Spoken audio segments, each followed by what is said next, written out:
চট্টগ্রামের কর্ণফুলীর বড় উঠানে এক গৃহবধূর রহস্যজনক মৃত্যু হয়েছে।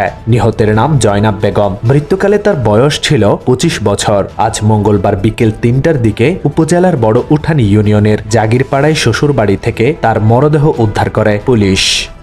কক্সবাজারের ঈদগাঁও উপজেলায় বজ্রপাতে মোহাম্মদ তারেক নামে এক লবণ শ্রমিকের মৃত্যু হয়েছে। মঙ্গলবার সকাল ৫:৩০টার দিকে উপজেলার পোকখালী ইউনিয়নের পশ্চিম গোমাতলী চরপাড়া গ্রামে এই ঘটনা ঘটে। চট্টগ্রামের বাঁশখালীতে অজ্ঞাত এক ব্যক্তির লাশ উদ্ধার করা হয়েছে। মঙ্গলবার সকালে উপজেলার ছনুয়া ইউনিয়নের ৮ নং ওয়ার্ড কুতুবখালী বেড়িবাঁধ এলাকা থেকে লাশটি উদ্ধার করে পুলিশ। সিটি মেয়র ডাক্তার শাহাদত হোসেনের কাছে হকারদের পুনর্বাসন ৫ দফা দাবি জানিয়েছেন চট্টগ্রাম সম্মিলিত হকার্স ফেডারেশন। টাইগার পাস নগর ভবনের অস্থায়ী কার্যালয়ে মেয়রের সঙ্গে অনুষ্ঠিত হকার্স নেতৃবৃন্দের বৈঠক থেকে এই দাবি জানানো হয়। এ সময় দাবিগুলো বিবেচনায় নেয়ার আশ্বাস দেন মেয়র। একই সঙ্গে নগরের যানজট কমানো এবং পথচারীদের সুবিধার্থে হকারদের শৃঙ্খলায় আসতে বলে হুঁশিয়ারি করেছেন তিনি।